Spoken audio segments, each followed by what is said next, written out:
Welcome back to Big Brave Business. I'm your host, Sarah K. Heeter. Big Brave Business is a podcast where we challenge the status quo of traditional business practices. So if you're ready to challenge norms, rewrite the rules, and redefine what it means to lead with courage and integrity, then grab a notebook and let's dive in.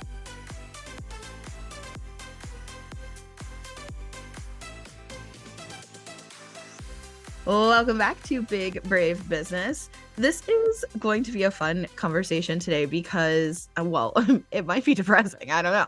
This is going to be an interesting conversation today because we were planning to record for season 3, but life just life sometimes. And it turns out there's only 2 of us here today, but we still want to have an awesome conversation for Big Brave Business about being big and brave in business and DEI. So still gonna do a spinoff of the original topic we were gonna do, but we're tagging this into season 2, the final episode of season 2. Then we will flip over into group conversations next week. So let me introduce you to my guest. My guest today is Noelle Johnson. Noelle is a DEI and learning and development leader with over a decade of experience helping organizations build truly inclusive workspaces. As a consultant, speaker, and advocate, she specializes in embedding DEI into company culture, leadership development, and equitable talent strategies that go beyond performative initiatives. Noelle has worked with global organizations, HR leaders, and tech companies to create mentorship programs, sponsorship initiatives, and leadership training that drive real impact. She's passionate about advocacy, systemic change, and making workplaces where everyone can thrive. Welcome to the podcast, Noelle. Thank you. And even when you write your own bio, anytime you hear it out, it's just, yes. I know. You know what? I hear that on this podcast a lot, actually, which is so funny. And I love that for us, that if, what a good way to start being big and brave is to feel empowered about your own work. So Absolutely. There's so many things that I want to dig into, that we were already planning to talk about, but also just based on your bio, which is actually really similar. Number one, how ironic that the original kind of topic that I had planned for this conversation today was the decline of DEI programming, especially, I had come up with this before the new administration was dismantling DEI programming, because we were already seeing a decline of DEI initiatives, people rolling them back, people not putting emphasis on this anymore, but also people being companies, by the way, rolling this back. Yeah. And now, of course, there's a government initiative for that. And then the other kind of half of the conversation that I really wanted to talk about is when DEI becomes just performative. And as a white woman, that's something I'm always concerned about. I want to do a good job in building. When I was just a sole proprietor, and now that I have a team, I want to do a good job with DEI in all facets. And also, I know how white women come across when they're being performative, and wanting to make sure that I'm doing it as genuinely and authentically and with good results as possible. So that's what the original topic was. And that's literally in your bio, which is just madness. So that is awesome. But the very first thing that I need to ask you, that is just the burning question for me, is what a time to have this as your specialization and the thing that you do, where you go in and help companies with DEI initiatives in the midst of what is happening right now in the United States. So how are you doing?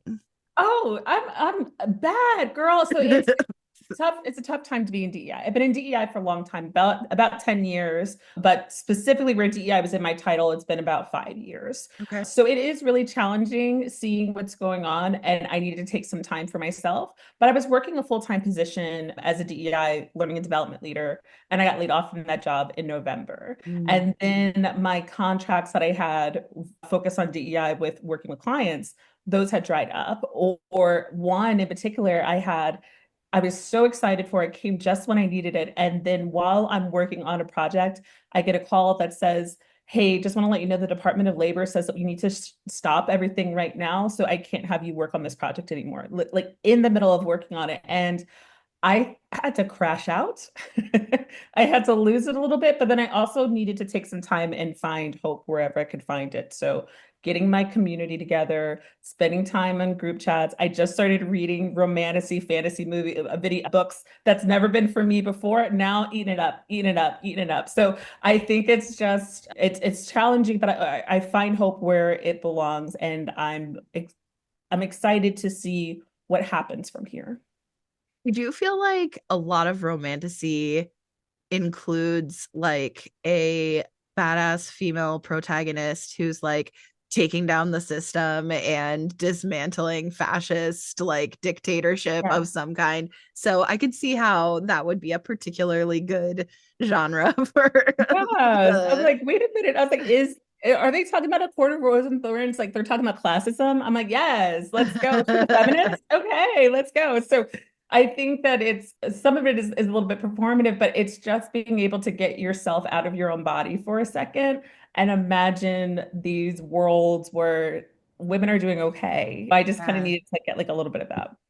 Okay, let's talk about that word performative because I mentioned kind of a little bit of insight into my feelings about or my fears around being performative, but I want to kind of dig into this because you just mentioned like, okay, so I have this thing. It's one of the things that I'm doing to take care of myself.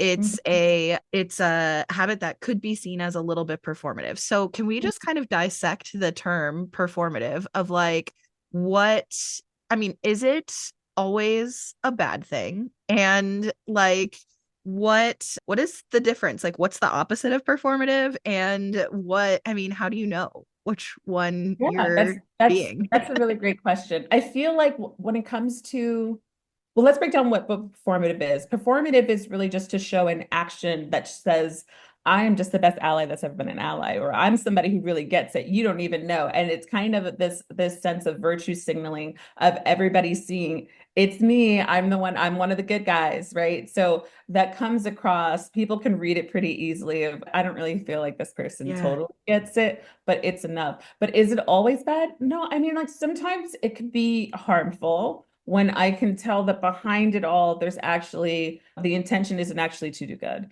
The intention is to get the attention that you want, or Yeah. it's to get people to like you, but it's Yeah. not actually to make real change. Yeah. But sometimes a performative action may have good intentions, but it isn't the most helpful. So, like with this books that I'm reading right now, I would say it's a little bit like junk food, right? So I'm getting a Yeah. little like I know it's a little bit performative, Yeah. but the intention behind it is good, even if it's not done flawlessly. And I feel like the opposite of Yeah. performative is being really intentional about the action and not Okay. worried about who sees it and who doesn't sees it. Ah, okay, okay. I am getting where you're coming from. So I feel like virtue signaling is something that sometimes that's what I want to see from companies or neighbors or whoever in my life, like, hey, give me an indicator that lets me know where the base barometer is of decency, right? But then Yeah. it's also not enough. And I think that's what I was thinking for most of what you were saying. But then adding that the difference is being concerned, like whether or not you're concerned about who sees it. And so I think what I'm taking away from this is that for me personally, I feel like to a certain degree, both are important. You kind of need to have both public facing things like, let's say on an episode that I recorded yesterday, although this is going to come out of order. So it's going to come out for season 3, but we were having a conversation and we were talking about running mission driven brands and brands that are like really core values driven and why that matters. And one of the examples that ended up coming up during that conversation is what a relief it is to have seen over the past several years. Hopefully, we still continue to commercials from companies like Cheerios that are really representative and diverse in their casting choices for the people and the families who are represented in the commercials. Now, if that's the only thing that I think it's General Mills that does Yeah. Cheerios, right? If that's the Right. only thing that the company of General Mills is doing is putting like Black people in their commercials, then that's only performative and that's not enough. Mhm. But if it's one of the things that they're doing, then it is also meaningful to be able to see the actions. Like we should care, especially with marketing, we should care about how who's seeing it. So in that Yeah. case, your marketing needs to be performative. You just need to do more than just market.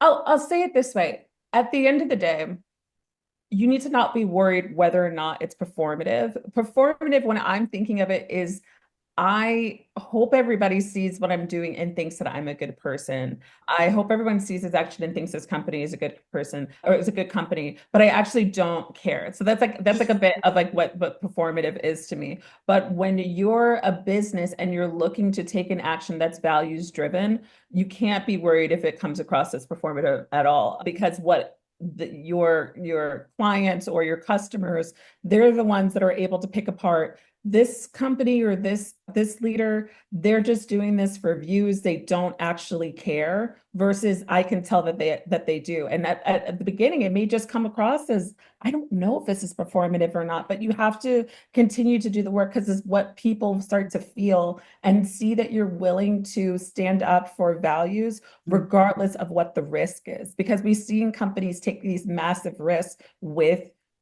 being attached to DEI and saying we're just going to keep going forward anyway. Costco is a good example of that. We're going to keep pushing forward no matter what. So even if they did have ads that had really good representation where people go, oh, is that performative? I don't really know. We know that it's not because of what they're doing behind the scenes Behind and the with scenes, their right? help people. Yeah. Yeah. So I want to like bounce off of what you said, and I want to address the person listening. If you are a white woman, hey, white ladies, we need to talk, because especially with the state of things in our political climate, like we talk a lot as white women about people pleasing and wanting to be patted on the head and told how good we are. This is something that being a driving factor. This is something that is such a common thread in the conversations that we're having, especially in like business coaching and things like that. Like, oh, you were probably a people pleaser. Oh, you probably were the teacher's pet. You probably like this is what you grew up thriving on. Like this is in a lot of business coaching, marketing, etc. White women to white women. And I want to take a moment to really call out something you said, which is we have to learn how to care more about genuinely being a good person and less about being viewed as a good person. It has Yes. to be more about what you know is being a good person rather than other people's validation that you're good. So this is like, I think, a really, really big call out. You said it, and I was like immediately thinking about all the marketing that I have seen about people pleasing from white lady business coaches, which is a lot of business coaches on the internet. Yes. Yes. Um, Yes. so I think that this is, first of all, I'm interested because I'm now suspecting that there's probably a thread in that kind of marketing that's also largely catering to other white women, which is also an interesting thing to consider, because I do think that that is a big reason why. You're totally right. I think like the blue bracelet thing and Yeah. the like pink hats and stuff like Yeah. that from years past of wanting to signal to other people, quote unquote, I'm safe or I'm a good person. And it's so interesting how that is the knee jerk reaction of so many well meaning white women to, Mhm. quote unquote, do good, be good, to show that they are good rather than actually like doing good. Yes. So that's interesting. So, okay, when you are working with as a consultant with companies of varying sizes, varying industries, etc., what is kind of something that let me start here, especially keeping in mind that most people who are listening are probably running their own small business. They might be sole proprietors, they might have small teams, but they could be in leadership positions in 9 to 5, either in addition to entrepreneurship or that they're really driven in leadership in business, even if they don't like literally own it. So with the work that you do and what you have brought in and what you've seen, what are some things that people listening can ensure they're doing as sort of an audit or a checklist or initiatives that they can take on themselves that are like going to have high impact results? Yeah, so when it comes to attaching DEI to this, I'm gonna start with small businesses. Yeah. One of the things that you can do is take a look at what your marketing looks like. And I think that we're told as business owners to have your client avatar in mind, and it's okay if your client avatar looks like you and it's somebody who has all these attributes that are similar to yours. That's fine, but it's keeping in mind the other people who may fall upon your work. So do you have good representation with images that you use if you're using stock photos? Do you have is your website accessible to folks with disabilities? Are you thinking about those who your clients or your customers who may not look like you or have the same abilities as you do? So I think that it's essential when we're getting into our business right after we launch that we're doing an audit to see, does everybody feel welcomed here? Even if I'm just looking towards Yeah. one target market, does everybody feel like they can connect here, that they'll be comfortable here, that they'll be safe here? And if not, are the people that I'm detracting the people I want to detract? Right. So if your stuff is really values driven, and let's say that you have things that are very left focus and you are pushing away a lot of folks that are right or center, that's okay if that's what you want, but you need to keep in mind if that's what you want. If you want to make sure that you're being really inclusive of folks of all different races and genders and all that, are you using language like that when you are bringing people into the business that you're working on? If you're a podcast host, are you bringing in different speakers that have all different backgrounds that don't look exactly like you, right? Or look like the rest of the guests that have come on. So I think being mindful of that. And if you don't have an outlet to find people, if you're using podcast hosts here as an example, if you can't find the people that you want to help with the diversity of folks that you're working with, what can you do to help build your network up so it is a little bit more diverse, and you can get uncomfortable with the fact that it's outside of what you tip your own affinity group and what you who you normally speak over with.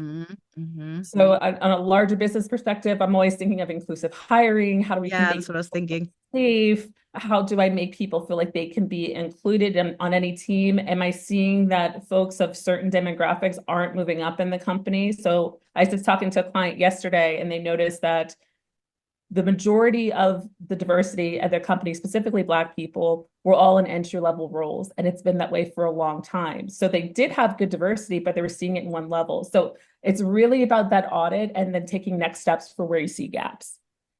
That's super interesting. Yeah. Okay. So in my former 9 to 5 life, I used to have a role in hiring. And I say that with hesitation because not from a recruitment perspective, but from a Yeah. hiring decision perspective. And Mhm. one thing that I noticed and was vocal about, and like an initiative that I would kind of take, I don't want to say take the lead on, but I would push in companies that I've been a part of in that kind of context, is when the candidate pool that gets to me is really homogenous. So everybody kind of looks the same or is really similar to each other in a lot of different ways, right? Not just race, but because you mentioned accessibility, and there's a lot of different things here, right? But Mhm. when they feel really homogenous, then the next question I had at that time was like, we need to look at where we're recruiting, how we're recruiting, what language we're using in job descriptions. Like, what are we putting out there and where are we putting it that is not attracting quality, diversity in candidates, quality candidates that are who are diverse in Yeah. their experience, their lived experience, their identity, etc. But I do think it's so interesting and important to then take stock of what happens after you hire diversely, because I think that something I've heard at this point in my life, in this phase of my life where we're a bit older, my peer group now who is not in entrepreneurship has moved up into like higher level positions in companies. And some of the things that I hear some of the white men in my life express about diversity hires, and this was before the rhetoric of our current administration, but in the last several years, you've heard it for years, your whole career, I'm sure. So, but some of the things that I've heard expressed include kind of, I'm going to just say excuses as Mhm. to why people of certain genders or races or whatever are not being promoted, or they're promoted because they feel like they have to because of some kind of diversity initiative, but then Mhm. they're frustrated by their performance, which has always led my husband and I to have conversations with them if we feel like it's going to be received, but with each other for sure, about, well, what's the culture like? Are people set up for success? Because just Mhm. because you hire somebody in doesn't mean that they're set up for success. And sometimes from the story, you can kind of tell they're not set up for Mhm. success. So it's like, I mean, I think about the story that, oh gosh, and I don't remember the details, but it was a few years ago at this point. I'm trying to think if it was before or after COVID, because it happened on Zoom. There was a woman who, I don't know if she was a current like crown and title holder in pageantry or she was a former pageant woman, and she was working with this company that was mostly like, the team that she was working with was like white young men sales guys.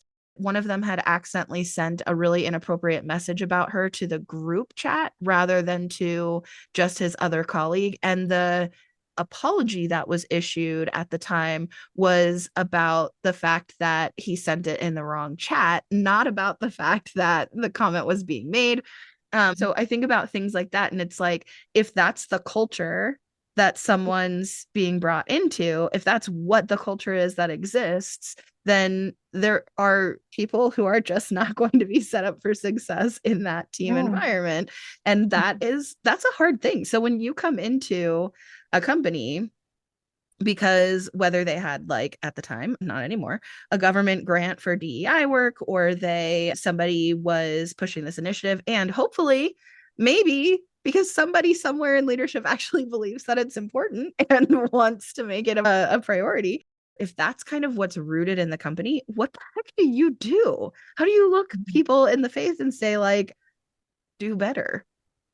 Absolutely. A few things came up for me while you were talking. One thing is when you were saying diversity hire, which is a term that I think that we need to retire. Diversity hire, DEI hire, these are not actually things. It's illegal to have a quota of diverse people into certain roles. So what happens in hiring is what it should be is we want to make sure that you are interviewing people of a diverse pool. You choose whoever is best. Let's actually also take out anything that may stop someone from applying for this role because Yeah, they're systematically oppressed. So it's an HR role. Why does it say that you need to carry 75 pounds? That's going to discourage somebody with a physical disability to apply. So that's really what, when we have, I like to use the term inclusive hiring over DEI hire because no one should be getting into role just because of their oh, race. yes. No, To be clear, I'm not calling them a no, no, diversity no, hire. no, I just no, want no, to no, make no, sure no. that's clear. Yes, That's what yes, I yes. have No, heard, I that always just like to rhetoric. make 100%. So that's like kind of what this mindset is. They call it the meritocracy fallacy. That we're Yes. watering things down if we're bringing in all this diversity, because of course someone can't be Black and have all the skills and experience that we need, even if they have 4 degrees and we only ask them to have one. So like that's something that we see all the time. And having these kind of conversations with folks has been so challenging because I say recruiting is about like 5% of the work that DEI is really concentrating on. What we really want to do is make sure you don't have a revolving door of marginalized people. What are we doing? We're just bringing them in and they're leaving because they don't feel safe.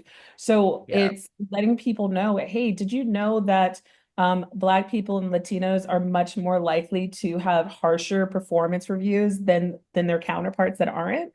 And taking a look at what that is. So nobody really wants to get that pushback if they're the ones that have those feelings, but totally. it's rooted in white supremacy. It's rooted in the misogyny of this feeling of, well, there's no way this woman can be at this level, and there Right. has to be something. She slept her These, way to the top. these opportunities are giving her a leg up that I would never have, and it's like, Yeah. Step your game up, Chad. Like if you did that, then maybe that's really what's going on. But it's being willing to have those difficult conversations with leaders who don't quite get it. But you have to really get them to understand the purpose of it. And because there's so much misinformation about what DEI is, I think that that Yeah. has been one of the biggest challenges to the work.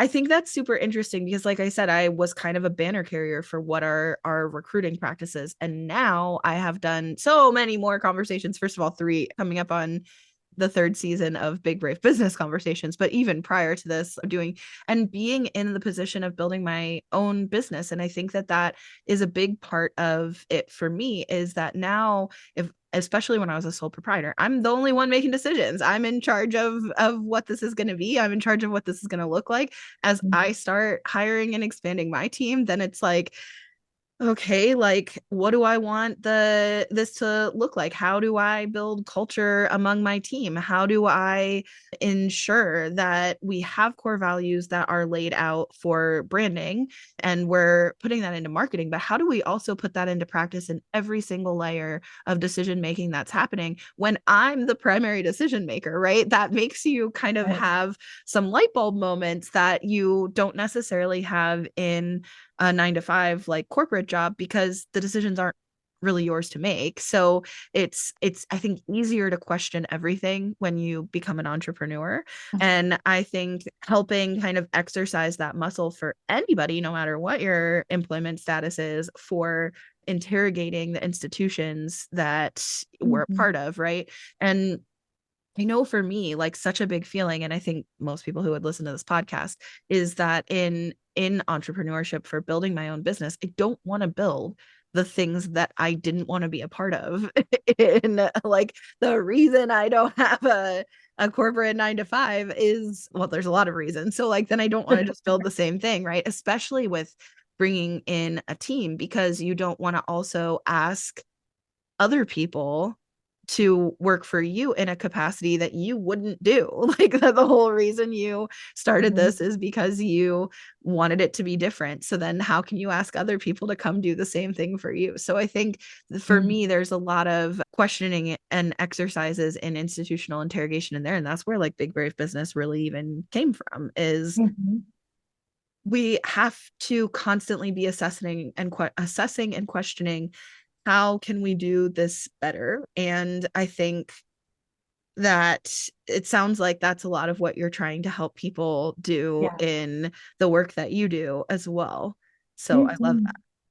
Yeah, there's an opportunity, I think, to show up as the kind of leader that you've always wanted. And I think as a business owner, you always want to figure out how you can do that. Even if you're doing things solo, what would you have liked to see from other leaders that just weren't quite hitting the mark? And Yeah. I feel like if we're not paying attention, we can lose a lot of those lessons. Yeah. But if you are, when you're really tuned in, you can see like, how do I really want to show up? How do I want to make this different? How do I want to make people feel when Yeah. they're interacting with my brand? And those things we can take a look at on a surface level, but when we really stop and investigate and dig in deeper, the kinds of things that we learn about ourselves, the things that we learn about what our clients and customers need, it really does shift when we're able to be open and be a little uncomfortable. I always Yeah. say that there's no growth in comfort. Yeah. So if I'm feeling that uncomfortable feeling, I got to dive in a little bit deeper and see where all of this is coming from. Yeah. I think that's such a good call out and it comes up on this podcast a lot, right? Like how do you make people feel? How does not just how do you individually make people feel, but how does your branding make people feel? How does your people's experience with working with you or working with your business, how does that make people feel? And I think what's so interesting, you mentioned client or customer avatars earlier, and how it's okay if what you're picturing, people say the business coaching kind of world will say like, oh, it's okay if it's the same, like a person who's you, but just a couple steps behind, or the person is experiencing the same things you're experiencing. That's normal, that's common. You can sell to you, that's what you know. But I think what's interesting to kind of question and interrogate is thinking about people from any like marginalized group. If someone from who is not like me, from a different Yeah. marginalized group, or if you do identify with any marginalized groups, but even if you don't, or if you some people maybe are in a lot of categories, quote unquote, but regardless, like how would I feel if someone with a screen reader landed on my website and Right. couldn't navigate it? How would Right. how and if somebody who's using a screen reader landed on my website, what would their experience be like? How would I handle knowing how that experience made them feel, right? And being able to kind of interrogate that and consider that those kind of things in all of the different aspects again of your business, especially the forward facing things like client experience for sure, and if you have a team, your team members experiences for sure, but also your social media, your website, your copy, your email, your whatever. With scheduling season 3, it's been interesting because we have a few conversations scheduled related to like accessibility. That's something that I think is like a big miss for me so far, not intentionally. There's just so much I No. don't know. Yeah. And the more that I make it a priority to learn about, the more I know I have not been doing, right? Absolutely. And I think that there's been a really big movement in podcasting toward making transcripts available. So even before it was kind of like a lawsuit situation, there was a Yeah. lot of priority among conscious creators to include transcripts. And then from there, now it's Spotify, Apple, etc., YouTube, like you can turn on either closed captioning or be able to review a transcript to make it. But it is something that definitely was a question for me when I very first started interrogating truly like, okay, accessibility. What I do is podcasting. Like audio only is not inherently accessible. So like, Right. what does that mean? And I think, anyways, all of that to say, in even scheduling conversations on accessibility, wonderful people have connected with me with so many wonderful people who are coming to these conversations that are new to me, who are asking me questions about like what the recording experience is like for the podcast, and is the recording experience accessible? And I'm like, oh gosh, like please give me feedback because Yeah. here's what I am doing, but I also don't know like what would make you feel comfortable and empowered to Mhm. participate in the conversation. Like please let me know. I want to make sure I'm doing it right. So yeah, so anyways, there's a lot to be mindful of, so that There also is. And can there's also all feel those shifts happening all the time too. So trying yes. to stay on top of it. And I'd say that the disabled community and the LGBTQ community, what looks like inclusivity, the language has shifted so much, what the needs Yes. are has shifted so much, where other marginalized groups, what's needed for inclusivity has been pretty consistent and it's still a giant need, but Yeah. folks are having a hard time keeping on top of things for the LGBTQ community and for Yeah. accessibility and accommodations. Yeah. And with there's been this surge of lawsuits with not having accessibility where it needs to be. So it's risk management too. So it's Yeah. not just, I need to dive in deep because these are my values. It's also, I gotta make sure that my business is safe and Compliant. Yep. keeping your clients safe and making sure that your business is where it needs to be. It comes with that assessment that I was talking Yeah. about earlier, Yeah. which includes accessibility. Yeah. Yeah. Yeah, it's interesting. It's I think it's kind of sad that we have to kind of reach people from a hey, there's a lot of lawsuits, so it's also risk management for your business. Like you have to Yeah, speak to yeah. people's bottom line. So, okay, so now that obviously in 2020, and you've been in this industry for like really focusing on helping people with this for Mhm, longer than this, but in 2020 we saw this surge in kind of interest in DEI, mhm, and like okay, I'll even say for the most part well intentioned, like wait, I mhm. see this, I hear this is what the community is saying, as the community at large is saying, this is what we need, so we're going to listen and we're going to answer and we're going to participate. And like let's even just assume best intentions there, right? Like of course the enthusiasm in kind of the business world started to decline as the conversations in public spaces started to decline, which I think is a shame, but I think it makes sense. But now we've got this kind of added layer of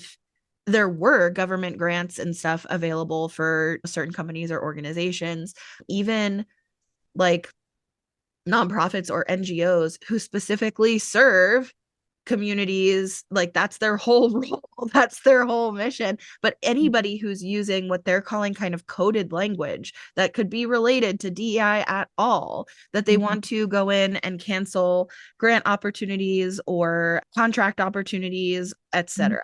So as we're seeing kind of this decrease in funding, and I also think, although I don't know, but I also think that there's a lot of conversation about canceling funding, even though some of the things that I've heard are like these grants were already done, these contracts were already complete. So canceling a contract that's already complete is not actually removing any money from the situation. The money is already, it's just being able to say we canceled this contract. So I think also, speaking of performative, there's some performing going on about the impact that they're having on money, but that's causing conversation, which to you bringing up like bottom line, because that speaks to business, then as people are concerned about like the cancellation of DEI programs is going to affect my bottom line, so now we have to like remove any evidence that we've participated in anything DEI oriented. First of all, what is that? What is that? Like, why are people jumping so fast to do that? Why did Google jump so fast to take like Black History Month, etc., off of the Google Calendar? Why are companies who are not like government organizations, I understand they're mandated to take language out, but if you're not mandated to take language out, why are you? Like, why are people doing that? I think it's two reasons. One is the new leader of the EEOC. She hasn't gotten started yet, but she has said that her number one priority will be suing companies that are doing anything that's DEI associated. So it may be that, but with this current administration, I think that it's a lot of kissing the ring and what the business owners get out of making these changes because this administration is so anti-DEI.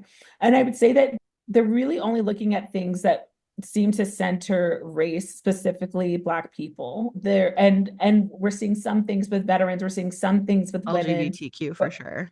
Yeah, and LGBTQ for sure, absolutely. But it's not, they're not looking at all the different angles. Like they're not going to get rid of web accessibility. They're not going to get rid of some of these things that they are a part of DEI. Because when we think about it, DEI has been around since 1964, right? It's been around for such a long time and it continues to evolve. You saying you can't use the words DEI anymore, it doesn't really make a whole lot of sense. But I feel like people are jumping on this bandwagon because they want to be seen as falling in line ahead of time. And then there's also this fear of I'm associated to something that the new EEOC, and they oversee all businesses. So if we have someone that says that they'll be attacked, do I have what I need to fight against the EEOC? Because the EEOC wins 98% of their court cases, at least at this point. So I think that there is some fear that's being generated there. And there are companies that are saying, I don't care, I'm going to keep moving forward anyway. Yeah, I think that, I mean, think I can speak for all of us that it's hard to watch. It's hard to watch. Like, why was it that easy for you to, somebody on TV says we're done with DEI, not just somebody, but a leader of our country stands up on TV and says, I don't like DEI, I'm done with it, and we're canceling it in the government. And like a private company is like, oh, I better jump to it. I'm going to delete any evidence that I am working on making an inclusive space for both my team and my customers. Like, why? Right.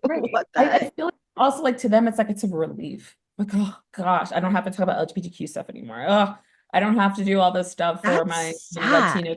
Like, I really do feel like when we go back to performative, the folks who were doing this work in 2020, it felt like it was a trend. It was an expectation that they had to be a part of, and they Yeah. didn't want to dedicate money to it. They said they dedicated all this money towards community causes, and I don't really want to spend my money there. I want my money to stay with me. So it's not Mhm. really what they wanted to do in the first place. So as soon as there was a green light of, hey, this new leader doesn't like any of that DEI stuff, great. I didn't feel like doing it anyway. The unconscious bias training made me feel uncomfortable. I didn't want to do these things.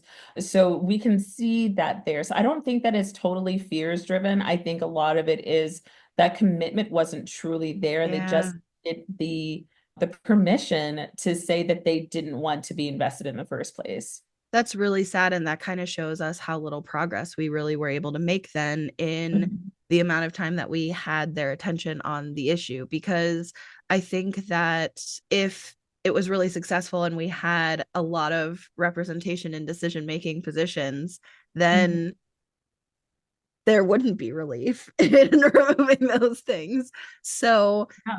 yeah, that's really a shame. And even not just diversifying the representation in leadership, like representation in boards and representation in C-suite roles and that kind of thing, but also truly reaching the people who were already in those roles anyway, truly reaching them and helping them learn and helping them see. That's really depressing. I don't want to like end this on a depressing note. So we have to shift to something that's like Yeah. empowering or actionable or something, Yeah. because listen, this is a tough enough time in this No, no, no. I have lots of country. positive things I see that's going on. One is taking a look at the companies that are staying committed no matter what. Ben and Jerry's has been that girl since it launched. Like it's always a brand that's been very dedicated to DEI. Costco's another really big box one. We have smaller-ish brands like Lush and Penzi Spices that have been big advocates for DEI. Loudly, I went into Lush and they have a diversity, equity, inclusion, like separate bath bombs. Like they're that girl. So seeing the companies that are still dedicated is helpful. Seeing folks that are willing to speak up, and we're seeing smaller organizations that are really loud on sites like LinkedIn, their leaders saying how important DEI is to them. Mm-hmm. And understanding those who are starting to get really frustrated with seeing DEI go away that weren't actually originally advocates. So we're seeing that a lot with veterans right now and folks who are in the military who are seeing some of these programs go away from them and they're going, whoa, whoa, whoa. I didn't know that that included me. So even though it's like a bit of a sour note, it's also a bit of a light where people realize DEI is a part of so many different things and it helps so many different people. We're talking about caregivers, we're talking about people with disabilities, we're talking about folks that are low income. So it's so much more than just a race or gender sexuality thing, which is where we hear so much of the focus. Yeah. So seeing people start to have that light bulb come on, even if they're disappointed in what's going on, then they're charged up. So I like to see a little bit of spice where people, whoa, whoa, whoa, you don't get to touch that. So even though they aren't focused on everybody, and that may be a bit discouraging, seeing that they do understand that there is a value that keeps me lit up. And I still see so many opportunities. It's been a rough go for me for the last few months, but I have not had a shortage of making connections and hearing from folks that are looking to drive up their DEI initiatives right now because they're so concerned about what's happening. They just don't want to be a part of that narrative. And these are major, major global organizations that are doing that. So that news is not as loud as the companies that are taking a step backwards from DEI. That is good. I think somebody on this podcast said, I think it was Alejandra back like about a month before this episode. She said that one of the things that was, I don't know, helpful to her or inspiring, or I don't think she used the word inspiring, but something that was kind of a helpful mindset shift for her was that the people who have been activated in this time Mhm. are the people she would want to see activated. Mhm. So that is one of the like good things Mhm. about the current situation, is that the people who are ready to put on their hypothetical armor and be on the hypothetical front lines of fighting for change. They're fighting for the change we would want to see. And those of us who are fired up and activated and seeking community and seeking each other and encouraging each other and pushing each other and forward and lifting each other up, like those are the communities we would want to have. And I feel like there is some truth to that. It's hard for me to say that with my whole chest because I do feel like these are tough times. but but Yeah. I do feel like there's some truth to that. And for example, through this podcast, I'm so grateful to meet people like you and to build a connection with you and to have like I think a pretty big and brave conversation about business and what's going on and what we can do. And yeah, so I think that there is definitely some truth to that, Yeah. I but I mean, it's also wish this wasn't the way. no, it's not the way that we wanted to see things, but it's what maybe needed to happen, right? It's people really need to be open and honest, and we need to be able to have difficult conversations. I'm actually, it's been a long time running, but I'm in the middle of writing a book about how to have difficult conversations Mm, about social justice when you're a people pleaser. And mm, I think that there is this need to get uncomfortable and start to talk to our families and call out our friends and talk to the companies that we work to on I like, what know can we that do when I brought about up people pleasing. See, like we're just like it on the always same comes back. wavelength today. But I think that we are starting to see yes, like the right people start to get upset, but we're seeing folks who their voices had always shaked. It always shook when they needed to speak up, and they're still talking anyway, and they're still doing it anyway. Yeah. And and these are people who normally would never say anything. I'm hearing that a lot. Well, you won't believe who I just talked to and what I just said, and I cursed my grandma out. I don't necessarily need it to go that far, but I'm starting to see this movement of people who say, I've been quiet for so long. Yeah. And when you try to keep the peace and you're not keeping your own, you're not keeping the peace, right? Yeah. So I love to see that there is this move of anger that is positioning people in a better way and connecting people with community and seeing who they want to be, what corner do they want to be in, and what they can do to uplift one another because these are hard times and we Yeah. can't just be centrally focused on ourselves. Some communities, the LGBTQ community and some other marginalized groups, did a great job of doing that ourselves. Yeah. But we're seeing white folks who are able-bodied people who are cisgendered, starting to realize that because there isn't that same sense of community, that they're trying to figure out where they can fit it in and where they can make an impact. Yeah. Yeah. Well, I've learned a lot in this conversation and I've loved getting to chat with you. I sometimes things just happen the way that they're meant to. And although this isn't necessarily the format we planned to have this conversation, I'm so glad that we got to really dig in deep with you specifically and your expertise. So thank you for that. I like Thanks. to end all of these conversations with the same question. It can be work related, but it does not have to be. What is something that's making you happy right now? And you can't say romantic because you already said that. What is making me happy right now? Okay. I love, and I'm a TikTok girl. I love to see men doing very wholesome things. So I was just watching a video of these guys that they're like somewhere in the city and they're singing a thousand miles that Vanessa, I forget her last name, but they're singing a thousand miles and they're on this tandem bike and they're just Carlton? singing the song. And something about that is just I love that. So I'm That's always looking awesome. for little wholesome moments, but seeing it in a community that I don't belong to, so with men and just like, oh, that I just love that wholesomeness wherever I can find it, it lights me up. Oh, that's a good one. That's a good one because it's just like a nice, simple, like dose of joy that, Yeah. and I think a lot of times I try to, with this question, think of like, what are the themes right now that are going on in my world and kind of so much bigger. And it's like, most of our joy comes from those small moments. I really love that. Okay, I'm going to match you and I'm going to pick a small moment too. So, my family, we were traveling, we're thinking of relocating next year. So, we were kind of doing some location scouting. And when we got back, the next morning was my partner's birthday. And so, or the next day was my partner's birthday. So, the next morning we went to like a brunch sort of thing at his favorite restaurant. And I hadn't been eating Arizona food because we had been traveling out of Arizona. So the first thing I wanted is like, we're having Mexican food. So we went to his favorite Obviously. restaurant and I had the best chimichanga of my life. Like, so good.